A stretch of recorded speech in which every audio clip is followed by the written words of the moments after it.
I was sitting behind a row of Democrat congresswomen, and there was at least one congressman who showed up. Everyone was trying to be well behaved. Yeah, but there was you know who else was there? Senator Feinstein's husband. Okay, and what happened with him? He was kind of muttering and making comments during the hearing. He was being quiet about it, but it was distracting. And I'm like, who is this guy? Is he commenting on the testimony? The testimony? Sure. While it was ongoing? Yeah. Feinstein, the ranking member's husband. Yes, he was there, and he was one of those people who were in the room making comments that you could hear and that were distracting. You wouldn't necessarily pick it up on the TV, but if you're sitting 2 rows from him, you'd be like, why is this guy... Did he have any comments when it was asked why Senator Feinstein sat on the information she had, later to be turned over to the FBI for a matter of 10, 12 days? He was there for Dr. Ford's hearing. I think he wasn't there for Brett Kavanaugh's hearing. So back to Alyssa Milano. Some people said she was, well, there's good evidence that was her, that there was a videotape leaked from inside the testimony, inside the hearing room.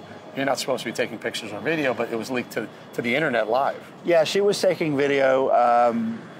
I didn't think you were allowed to do that. There was a little sign that had a list of things you weren't allowed to do as you walked into the room, and included no videotaping, but she did it. It wasn't like she was doing it in secret, since she was on the aisle the way I was, and the staff member, the officer, asked her to stop. But you could take photos. I was taking photos of the hearing room.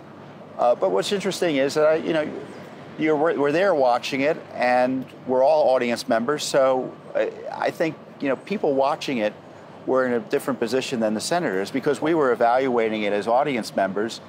And like I said, you can have a cordial conversation about what you were seeing. But and the fighting this wasn't. To my audience. I don't understand this.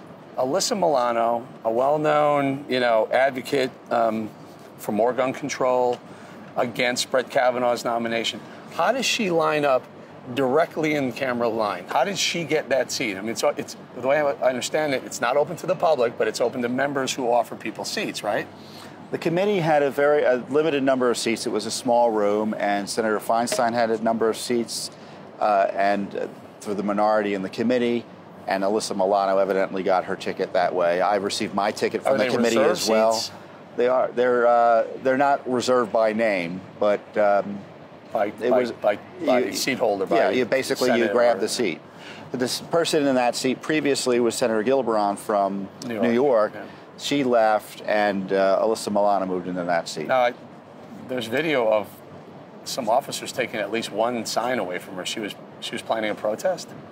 You think? It's speculation. Yeah, I see. She had a sign underneath her. I don't know. She, my view is she has a right to speak her mind, and I know we don't like entertainment figures talking because they don't know. Well, not in that room, though, Tom. You pointed out the illegal protests that were going on in the hallways of Congress, yet Alyssa Milano is about to stand up with the sign. You can see it. Until I figured out who she was, I thought she was just another staffer. Right. So it wasn't like she was as disruptive as her allies on the outside who, later were assaulting a senator.